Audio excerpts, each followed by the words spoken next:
Sveiki, zēni un meitenes! Jūs klausāties kopā ar Jēzu. Šeit mācīsimies, cik ļoti Jēzus tevi mīl un ka viss, ko tu dari, ir īpašs, ja to dari kopā ar Jēzu.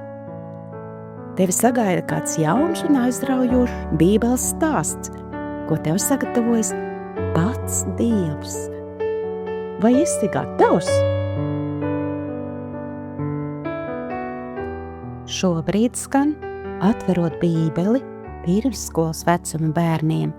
Šis būs A gada 2. ceturkšņa Dievs ir ar mani 6. nedēļas lasījums. Šīs nedēļas tēma ir sapņotājs. Galvenā doma – Dievs ir ar mani, viņš rūpējas par mani. Vai tu zini, ko nozīmē rūpēties? Tas nozīmē par kādu daudz domāt un darīt viņam labu. Rūpēties nozīmē arī pieskatīt. Dievs par tevi rūpējas.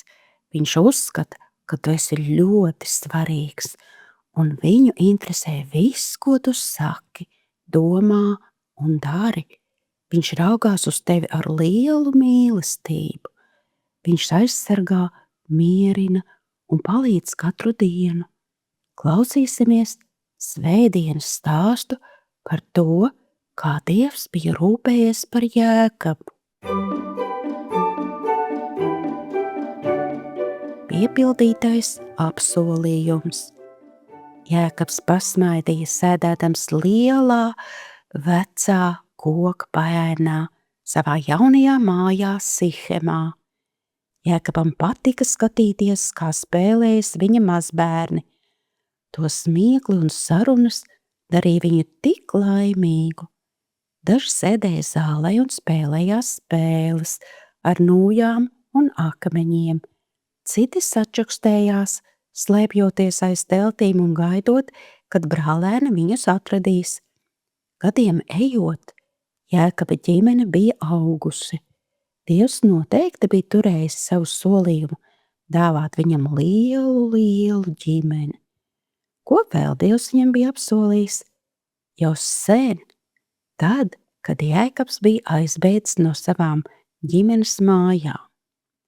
Izlasīsim 1. Mūzus 28, 15. Es lūk esmu ar tevi, un es tevi pasargāšu it visur, kur tu eji, un es likšu tev atgriezties šī zemē, jo es tevi neatstāšu, līdz būšu piepildījis visus solījumus, kādus es esmu devis. Dievs bija izdarījis to, ko bija apsolījis. Jēkabs atgriezās skaistajā Kanānā. Dievs par viņu bija rūpējies visā garajā ceļā. Kad viņš baidījās no Ēsava, Dievs bija ar viņu. Kad viņš bija dusmīgs uz negodīgo tēvoci Lābanu, Dievs viņam palīdzēja darīt visu no sirds. Un kad viņš bija noraizējies par iespēju atkal satikt Ēsavu, Dievs deva viņam mieru. Dievs apsola parūpēties arī par tevi. Ja tu kādreiz esi noraizējies vai nobijies, tu vari pastāstīt to Jēzum. Viņš paņems šīs rūpes vai raizes prom no tevis. Bībele saka, visu savu zūdīšanos metiet uz viņu, jo viņš gādā par jums. 1. Pētera 5, 7. Jēkabs bija tik pateicīgs. Viņš uzcēla altāri blakus savai teltī, kā to bija darījis Ābrahāms. Šeit pie altāra gan no rīta, gan vakarā Jēkabs sasauca savu ģimeni, lai pielūgtu Dievu. Dievs bija tik uzticams. Jēkabs zināja, ka viņš un viņa lielā ģimene vienmēr var Dievam uzticēties. Mani interesē. Kādus stāstus par Dieva rūpēm Jēkabs varēja pastāstīt saviem mazbērniem? Ko kuru stāstu tu būtu gribējis dzirdēt visvairāk? Šonedēļ kopā ar Dievu palīdzību iemācīsimies pantu, kas rakstīts Pētera 1. vēstules 5. nodaļas 7. pantā. Klausīsimies atmiņas panta melodiju pirmo reizi šonedēļ.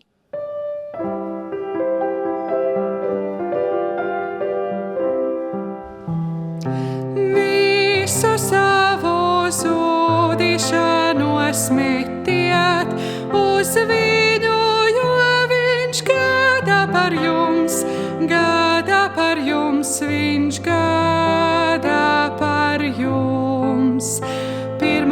Pētera 5:7. Visu savu zudīšanos metiet uz viņu, jo viņš gādā par jums, viņš gādā par jums. 1. Pētera 5:7.